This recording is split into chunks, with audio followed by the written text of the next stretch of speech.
哇哇哇！宝可梦的第9世代已经来临，新作将融合开放世界探索和传统玩法，呈现出一个具有真实生态的宝可梦世界。没错，没错，这就是20多年来我心目中宝可梦游戏应该有的样子。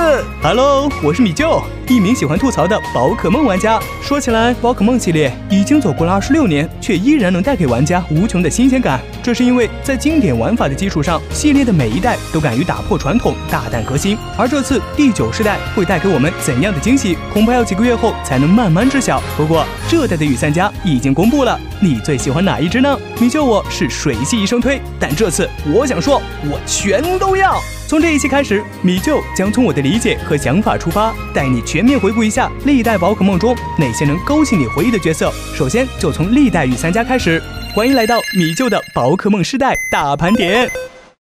御三家是游戏开始后提供训练师选择的初始搭档，萌萌的外形、循环克制的属性，形成了一个20多年来依旧无解的问题：我到底选哪一只呢？1996年，宝可梦初代游戏发售，这作的故事发生在关都地区，御三家分别为妙蛙种子、小火龙和杰尼龟。先说火系的小火龙，它的进化链是小火龙、火恐龙、喷火龙。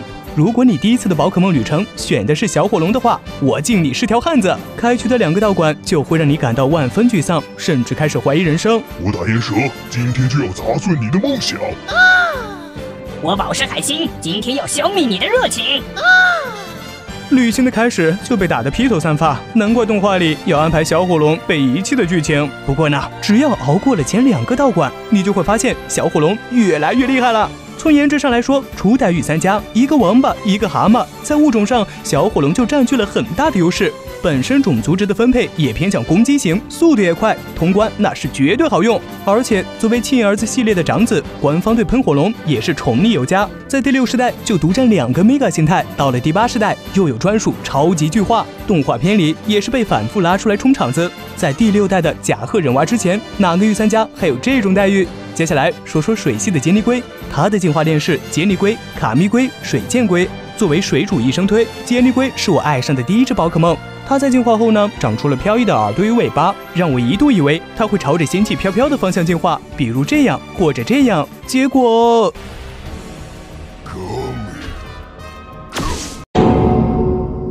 不可能，绝对不可能！你的大耳朵呢？你飘逸的尾巴呢？你肩上的2尊大炮又是什么鬼？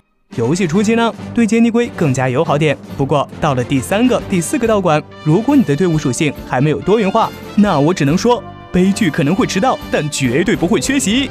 我雷丘今天要电麻你的意志！我霸王花今天要一炮送你回家！从种族值上来看，水箭龟的分配明显偏防守与消耗，速度也不快。对于通关党而言，节奏会比较拖沓。虽然后世代配合特性米嘎和极巨化有了一些新的打法，但相比于初代的其他2位，使用率并不高。不过在动画中，杰尼龟的表现倒是令人印象深刻，也成就了一代表情包大王。第3只是妙蛙种子，它的进化链是妙蛙种子、妙蛙草、妙蛙花。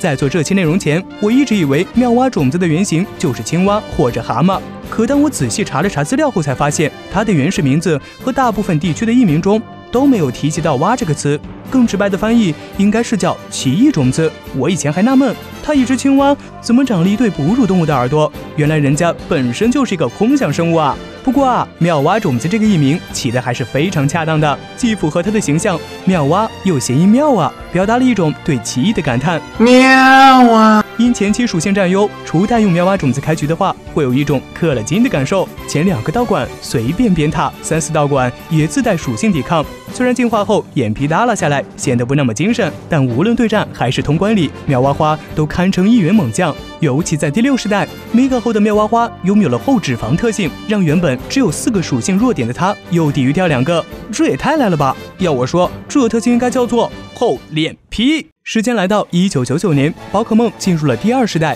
宝可梦金银版发售。这一作的故事发生在成都地区，御三家分别为火球鼠、小巨鳄、菊叶草。先来说下小火龙的接班人火球鼠，它的进化链是火球鼠、火炎鼠、火爆兽。虽说叫鼠，原型应该是鼬，但初始形态看上去更像是一只炸了毛的刺猬。在早期只有例会的那个年代，火球鼠身上始终有火焰在燃烧，但其实在设定上，它只有在生气时才会喷出火焰。所以当宝可梦进入到了3D 时代，有了更多状态的表现时，我们就看到了这一幕。